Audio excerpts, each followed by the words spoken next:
Hello. Welcome back, Divergent AF. I'm your host, Lena Thompson, and if you'd watched my last episode, it was so dismal. I think it was about 18 minutes of me in a real burnout mode. Thankfully, I'm out of it now, and I knew that I would be. These things come and they go. Cracking on to today's episode, which was inspired by recent events, as they always are in my life. On Friday night, I was out. Your girl was out in the town, I was fully out. And of course, I like to make friends with the girlies, especially when you're in the bathroom and you're just chatting. I'm just such a chatter, And I know that there's a kind of a subclass of girls that are just like, oh my gosh, you look really cute, and they think you look disgusting. But sometimes you do cross paths with your tribe. And I did cross paths with a tribe member. And now we've been talking all week ofs, and her name is Dee. I can't say her real name for privacy reasons because I'm such a big deal on this podcast. Anyway, how we became friends, it was kind of that moment of did we just become best friends? And I think I'd asked her, oh, what are you doing? What are you doing tonight? Are you out celebrating? What's going on? What's the haps? She's in her 20s, so, she's younger. But I will say that doesn't matter what age we are, our personalities are really copy-paste. It's quite bizarre. Anyway, she said to me straight up, I got the bartender's number last week and he's my husband, so I've come out tonight. And I knew that she was serious in terms of you lock eyes on someone and your decision is made. That is the love of my life. I will do anything possible to kind of create serendipity. We just were laughing because, you can't really say this to, most people, can you? But I know that other girlies, especially the ones that are fresh out of relationships or something, and, they're talking about this stuff, we're all the same. And I always used to feel like the girl in How to Lose a Guy in 10 Days. I mean, I loved that movie. And I loved it because it's oh, that's so me. But I think the whole purpose of the movie was showing behavior that makes you lose a guy in 10 days, not one. So anyway, while I've gained a really beautiful friend, I've actually been thinking of her because she is out on a date, another step in the marriage plan right now, going through the details of not too much makeup, hair and makeup done, really just anxiously going into a spiral, but trying to play it really cool. Basically trying to play it like you haven't planned the wedding. It's actually really hard to mask that as an art. It is. But it really just got me thinking of how there is actually so many of us that secretly do this behavior. And when you get around, I can only limit this to women. I don't know. I don't talk to ADHD men about this stuff, but as the kind of behaviors you just you can't. But I'm going to talk about it because it's the truth and we're all doing it. But I think I have come to a point where I realized what was going on and figuring out my way to live with it, because I don't believe, or I don't think that I can stamp out that part of me. And I also think, there's so many good traits that come from being just a lover girl, a girl that loves love, that just never gives up, gets her heart broken, gives too much, but we never give up, do we? This one is different this time. I know that the other ones ended terribly, but this is different. There are good traits to it, but I think I've figured out and jigged around how to make it work for me in terms of how to not let it ruin my life and get me into unsafe, horrible, nasty experiences with the wrong person. So rather thinking, okay, let's not try and repel the good ones, but let's repel the bad ones, let's just work around that. Let's take some accountability. But I really had to dive into, okay, so why are we just the people that can just fall in love in a second and no one else does? It's why have you not planned the wedding also? But when you think about our brains, I mean, we're low in dopamine to begin with, so we're really on the back foot. And what gives you dopamine? Well, God, a love interest. I will die on a hill saying this, that there is no better drug in the world than the dopamine or the dopes that you get from when you were in a new, sparkly little, not relationship, even just courting, right? Nothing better. I mean, I'm even getting excited thinking about I'll have that again one day, hopefully. The excitement of it is just, it's addictive. And with us, why do we want to give up something that's really making us happy on the dopes? So we're going to go 100 or nothing. And so then you tie in with that, problems regulating emotion, which again is tied back to neurotransmitters in our brain, which run a bit differently, like the dopamine, which is low, and all these things that make it harder for us to kind of like hang back and play it cool, or just not go like full bore, 100 or nothing. You're not really thinking logically. Like, you've got a brain that is just suddenly flooded with dopes, right? You're going to chase that dopes. But from my experience, chasing dopes, just 100 or nothing, will lead you to a dope, right? It does, doesn't it? Because we ignore all the red flags. We're just like, we're too fast to see the red flags. They almost look like pink pastel because we're just going past them so quickly. And then it's not until you get way down the road or when you leave and you look back and it's like, yeah, like those issues were always there. Yeah, they always were like that. And I just was like ignoring it. I honestly feel like I'm the kid that is trying to jam like the square one through the triangle, and you're like, motherfucking fit. You're going to fit because I've said you're gonna fit. Yeah. Instead of doing what most people would do probably, and that would be, oh, I've met someone, you've really got to think and like spend some time and learn some things about them and work your way through like, okay, like that's a flag. So like, no, we've already got into the end of the race before we've decided like, oh, maybe there are flags, if you know what I mean.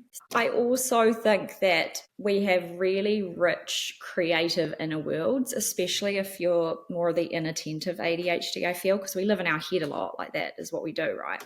I mean, even now, like the kind of metaphors that roll off my tongue, it's because I'm like, I have a really rich creative mind, and I imagine a lot of things. And I could go out to a bar and I will start thinking of backstories and narratives and names for all the people in the bar if I'm not talking to someone interesting. That's just like my default. It's like boring. I'm going to go on a la trip. Like, that's so much more fun thinking of that. So when you add that together with chasing the dopes because we don't have it, unable to regulate our emotions, and especially a lack of patience, and having this really like need for love and to find the one and loving love. I mean, when you add all those things into the mix, like, you can't really blame us for ending up in all those situations. And I will say though, you could never say that our histories or our pasts are boring, right?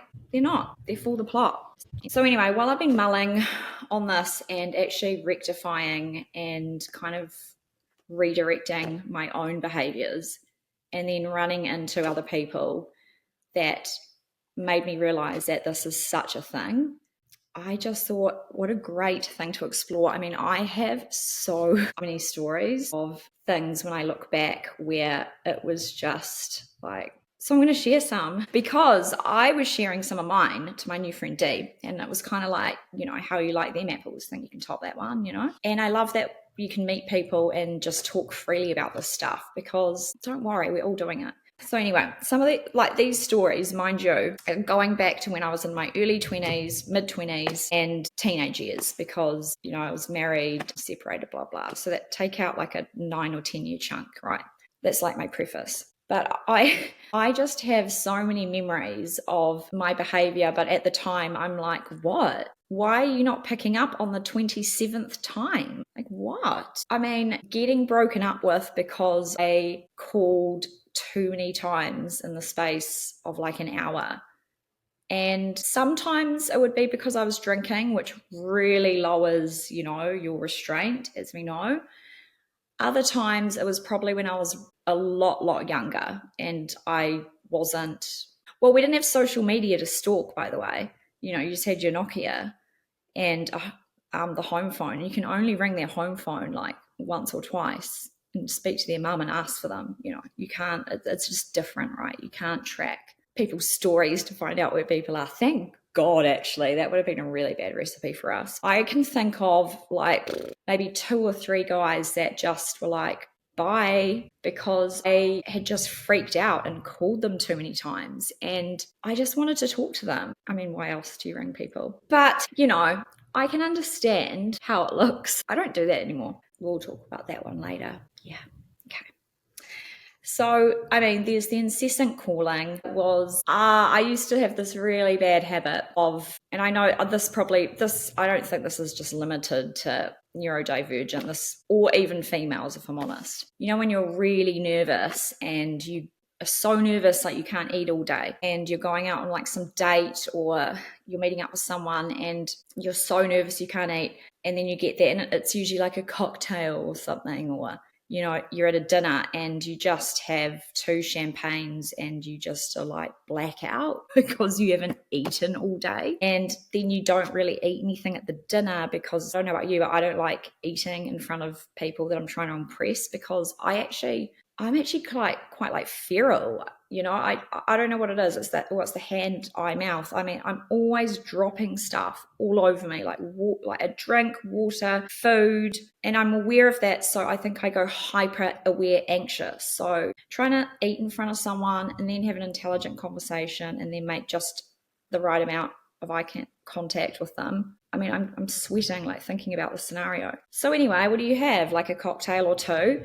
This is actually really funny. A memory came back to me, which was amazing. You block a lot of these out, but it was I was at Long Room in Auckland.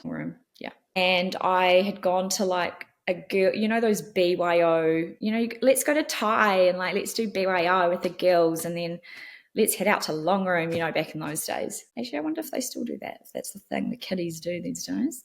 But anyway, I was meeting up with someone, and I'd had a bit to drink, and then I thought I'd be like really cool and order us shots, shots. And I always used to get quick fucks, and I think, weren't they like, they're like, I nearly said tandoori. What's that liquid? Midori? Not tandoori. Midori and Bailey's, is that it? Yeah, anyway, it doesn't matter. I just thought it'd be a really good idea, like, to get shots, and I just bought them. I was like, yeah, I'll go shots, Anyway, I don't even know what number shot we were up to, but I actually didn't have any pre-warning. Sometimes you get a bit of a pre-warning, like, oh, I don't feel good. No, this was like instant. I think I did a shot, and I think my stomach or my body was like, you've just reached a toxic limit of pH in here, and it was just like instant, like all over the bar at Long Room, right? And it was busy because it was Friday night. I'll never forget this guy's face. I remember his name, but I never saw him again. I don't blame him. Ran around to the bathroom, going down the hallway. And why I'm bringing this story up is because I remember like running down the hallway like this, and who's coming in the opposite direction? Maddie Ridge. I just remembered this, a few weeks ago. I've obviously blocked the trauma out.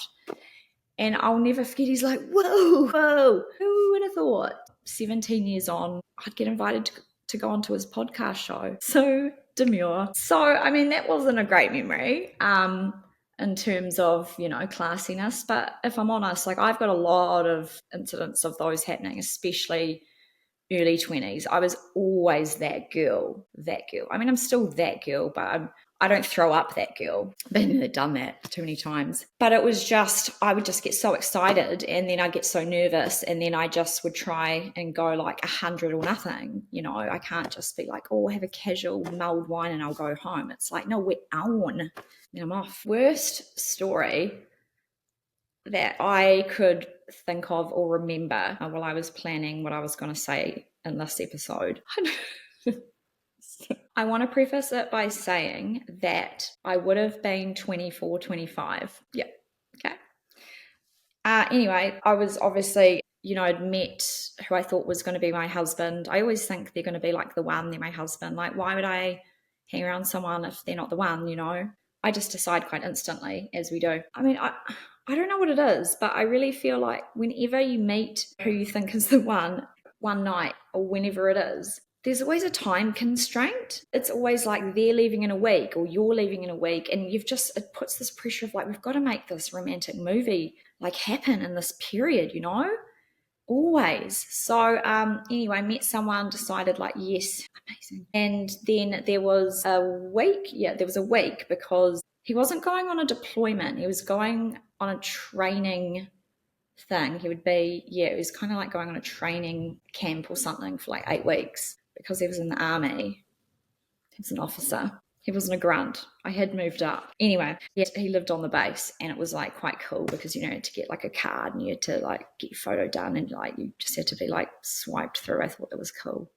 Anyway, this is really bad. So here's me being like, okay, we've really got to we've really got to build this rapport in like a week, you know, like, and then so he misses me and like realizes that I need to be his girlfriend, you know, that kind of vibe. I know that you know what I'm talking about. So I think it got into like 4 days into it, and it must have been on a Thursday night or a Friday or something, just in bed at like 1:30 a.m, you know, just like not checking my phone to see if I had a message. Message rolls in, you know, what are you doing? Really miss you. Wish you were here. So he was up in Brisbane, right? And I was in the Gold Coast, which is a 15-minute drive. This is like a long way away. But because I just happened to be like, oh my God, I'm up too, you know, like look at the phone and answer it. Hey, I'm just up too. I was thinking of actually going to go and see some friends in Brisbane and maybe go to a party because I'm bored, you know. I don't know how I casualized this. I clearly was not casual. And anyway, it was like, yeah, sure, that'd be great. Like, come up. Next minute, doing my makeup, not too much, you know, because I was just at home. Putting on some clothes, like taking supplies for clothes and shit the next day because, you know, I was planning this, right? Got another message, said I was leaving, got in the car. This would have been what, like 2 a.m.? 2 a.m., yeah. Drove up to Brisbane, get there. You can't just drive into the barracks. You know, you've got to be like let in and like authorized, right? Trying to ring and no one is picking up. And so then anyway, I just parked off to the side because I'm like, I can't block the base for ages. And then it got to like 30 minutes and I'm like, I think he's asleep. So yeah, I drove home, and what time did so I think by the time I got home, it was maybe, I don't know, like 3:30 or 4 or something.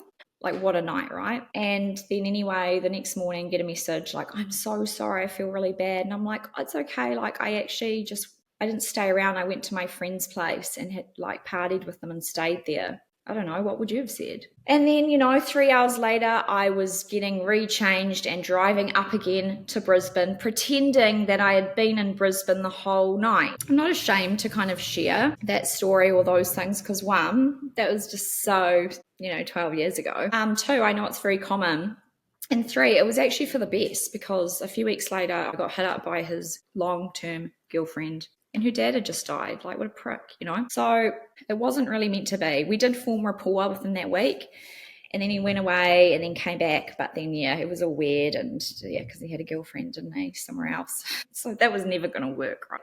And anyway, that was just a lot of commitment. Would I ever do that again? No way. I do not do any of the sort anymore. But that used to kind of be quite standard for me back in my 20s and my teenage years. And I don't know if it's a girl thing, but I know that I still have the thoughts of like, I will meet someone and I've already in my head overnight planned like how I'm going to introduce him to my family and friends. Like we're going to go on holiday, like, and then maybe 2 days later I get the ick and I'm like, ugh, whatever. But I know that I can't help it. I know that it's like with anything, I'll be randomly daydreaming about a business and I've thought of like the logo and all this and like actually not proceed on it. So, I mean, maybe it's just part of daydreaming for us.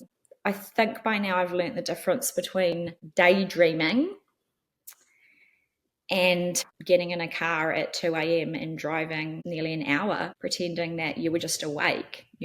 I wouldn't do that. I think one of the hard things to still try and wrangle is the whole response rate with messages. And it's funny because you know how we can take ages to respond to some people. When it's the dopes, when you're chasing the dopes, it's immediate. It goes to the front of the line, priority. You've probably only met someone and then suddenly they're at the top of the list, right? But that is not as attractive as, just letting it be and keeping it casual.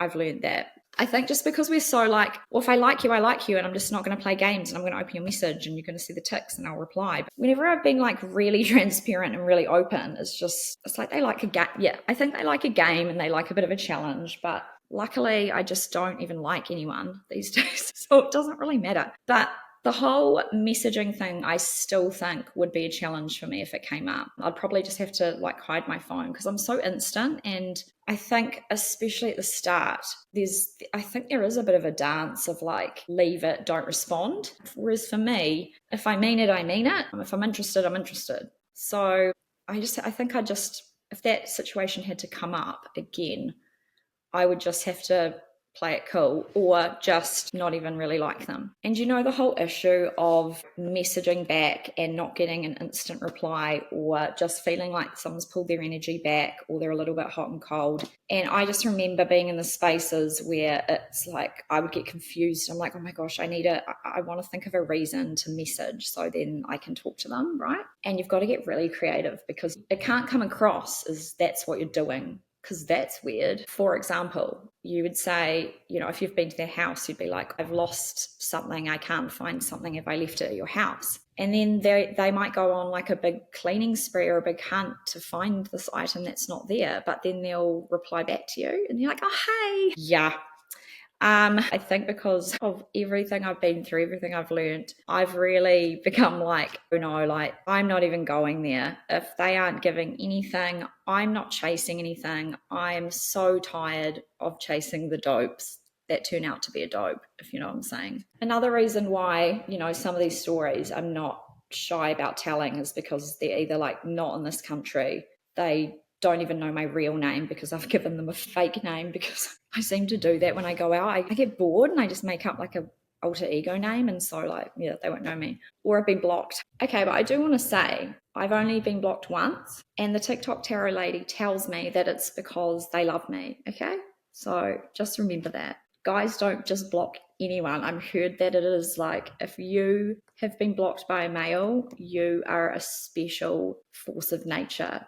Just remember that you're special. So yeah, they won't hear any of these stories, and there's actually so many they probably won't know which story is for them. So it's all good. And hey, we've all done embarrassing things in our past, and the best thing is when you get to the point of just not caring or laughing at it, because there's probably going to be more shit that you need to process and laugh about. So it's all good in this hood, I'm telling you.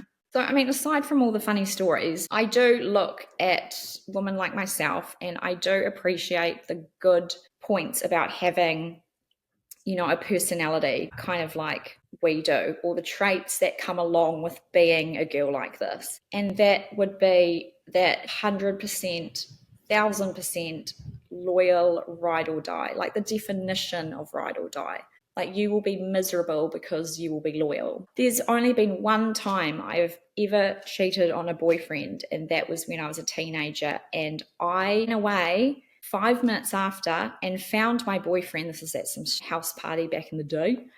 And I instantly told him, oh my gosh, I've just kissed this other guy. Rah, rah. I can't live with myself. I just can't live with the guilt. Like it's been 5 minutes, Susan, 5 minutes. That's the only time. And I just can't live with lying and cheating like that, And I don't think women that are like myself do either. So, if you want a real loyal bitch that cannot lie, or if she did something bad, she would have to tell you instantly, that's us. Also, I think that we're such giving people and we're always thinking about our partner or who we're with, and we notice all like the little details of like, oh, they said they liked this snack or they liked this movie. Like we remember that stuff like because it's important, and then we'll do like little cute things around that, like just the details, that often is not appreciated, but just always giving, always loving. And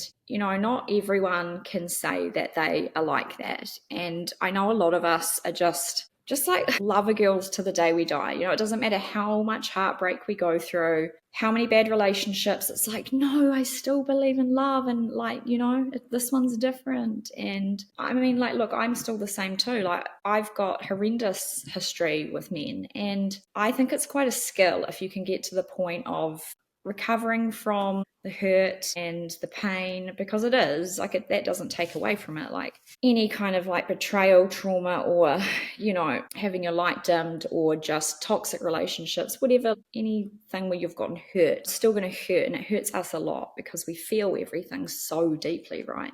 But to get to a point of processing it, looking at like, okay, what did I do wrong? What could I do better next time?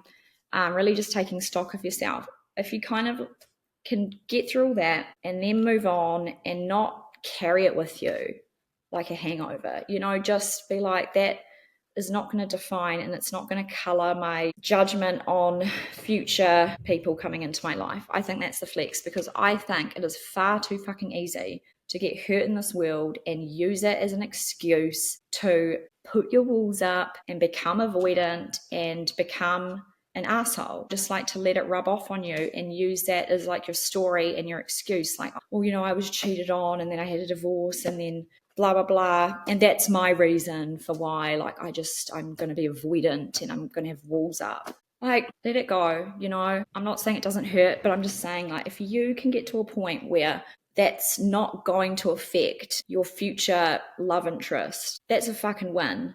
And I'm not saying it's easy at all. It's hard, but I really believe, don't fucking bleed on people that haven't cut you.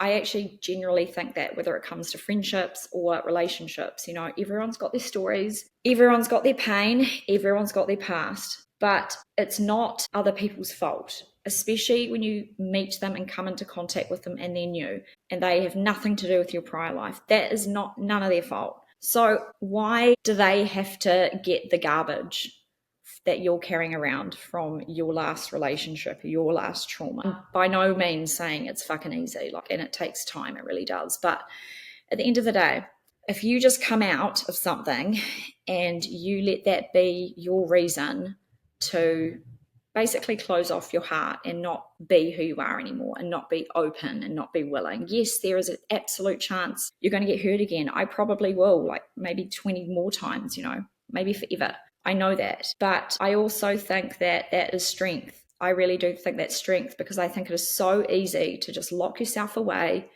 and to be cold and dismissive and put your walls up. Like, that's fucking easy. That's easy. But if you do that, you're actually just going to miss out on the chance to finally come into contact with the right people, and whether that's friendships or relationships. And I'm telling you this because I have gotten to that place.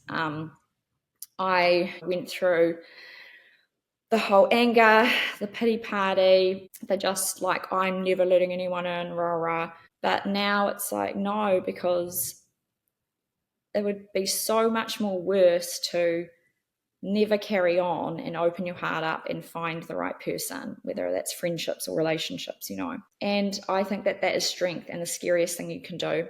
It really is. But because I also don't like being told what to do, or that what's going to happen to me, for me, it kind of gives me fuel. If someone says to me, you're going to live a very long, lonely life, I am like, well, fucking watch me. I won't, like, when people say to an ADHD person, you can't do it, we're going to fucking do it, right? So that was kind of motivation to me. If anyone has said to you or made you feel like you're never going to find someone, or you're never going to find someone as good as me, like, did you just say I can't do something? Now I'm going to spend all my energy trying to do it. So it's good fuel for our fire, But I'm just saying that I think that the best way to go forward, for me at least, is to just keep my heart and to keep being the same lover girl, because it is who I am, and I know that it comes with its good things, but I've really had to learn how to discern and save it for the right people. And that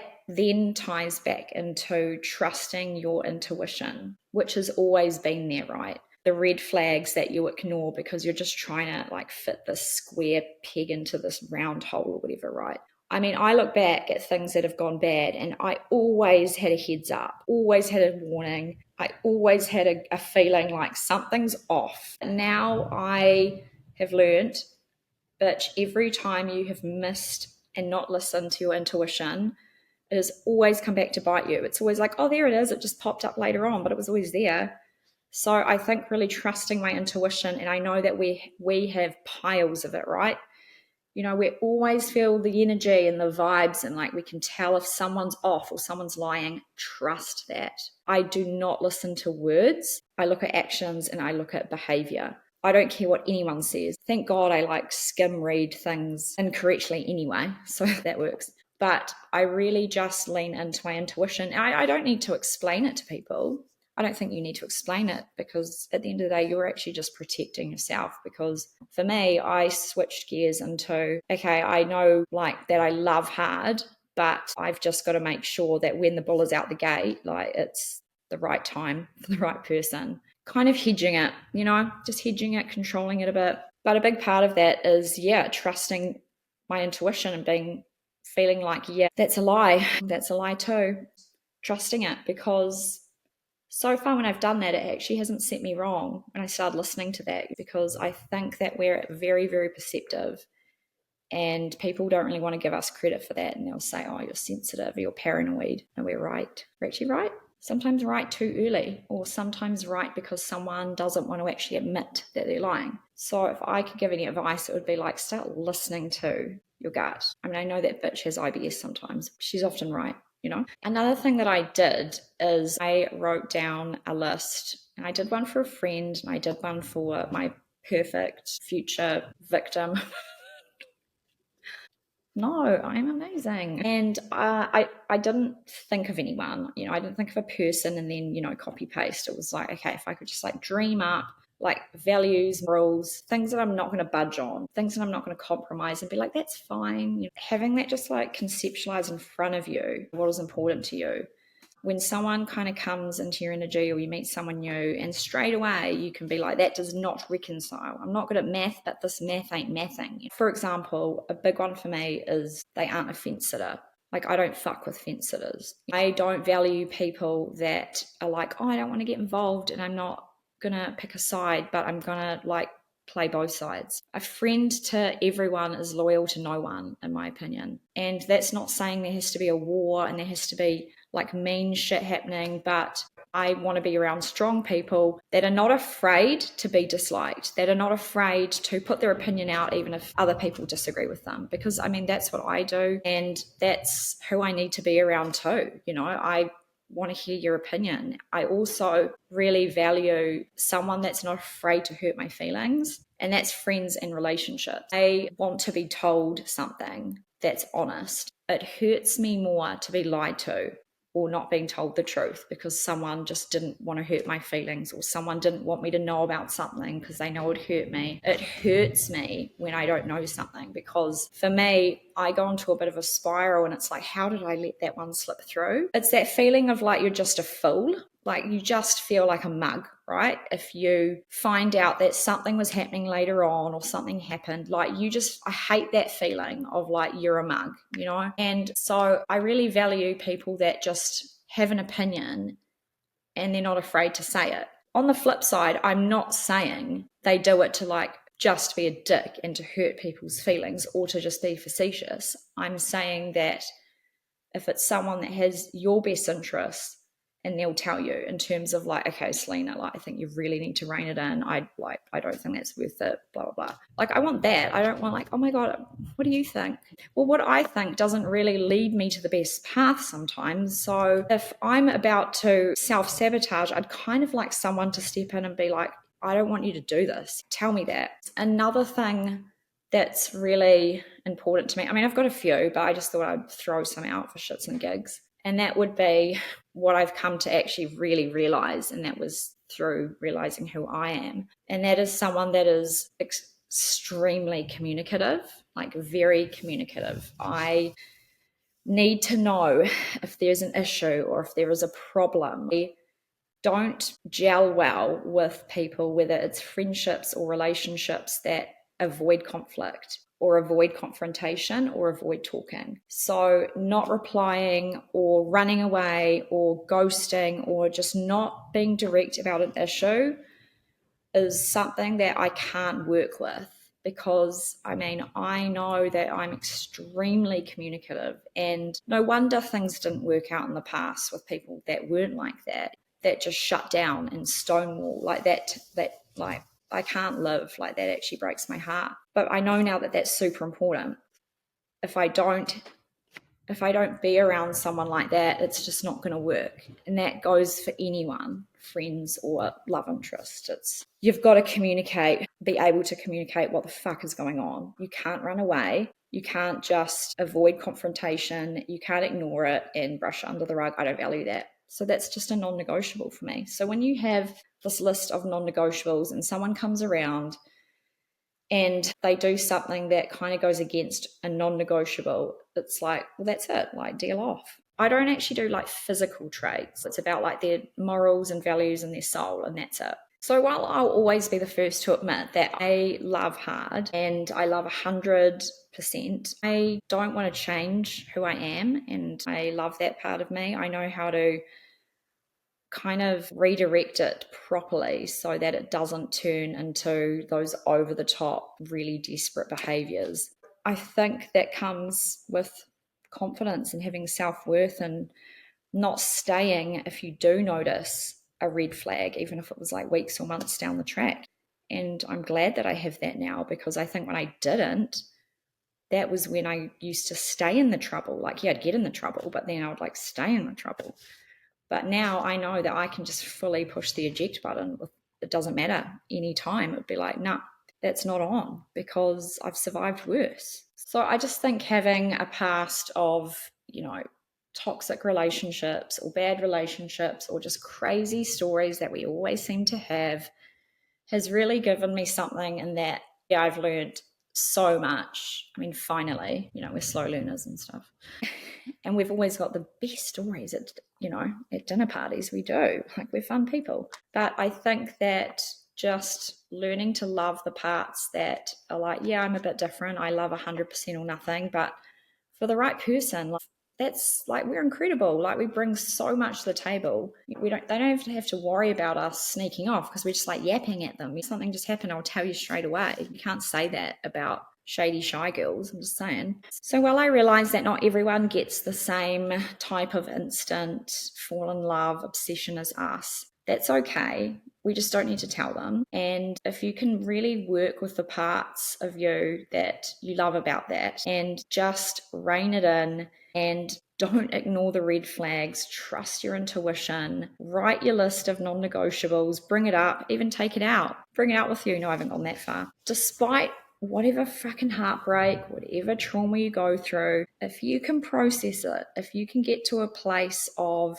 almost gratitude for what something has given you, and if you don't bleed on people that haven't cut you, you're going to set yourself up for the right people to come into your life. I really believe, and that goes across the board, friendships, relationships. Is there a chance we'll get hurt again? Fuck yeah, probably. We never give up, do we? Like with anything, we never give up. I mean, you can take that with any kind of thing we do, like hobby, work. I know it was different that time, but this one's different. So we never give up. And I think that's beautiful. And just remember, at the end of the movie of How to Lose a Guy in 10 Days, Kate Hudson did get Matthew McConaughey in the end. So we're going to be okay. It's all going to work out. Okay, thank you for tuning in. I hope you got some lols. If you've got funnier lols than my stories, then just slide into my DMs like a non-creep. Okay, bye.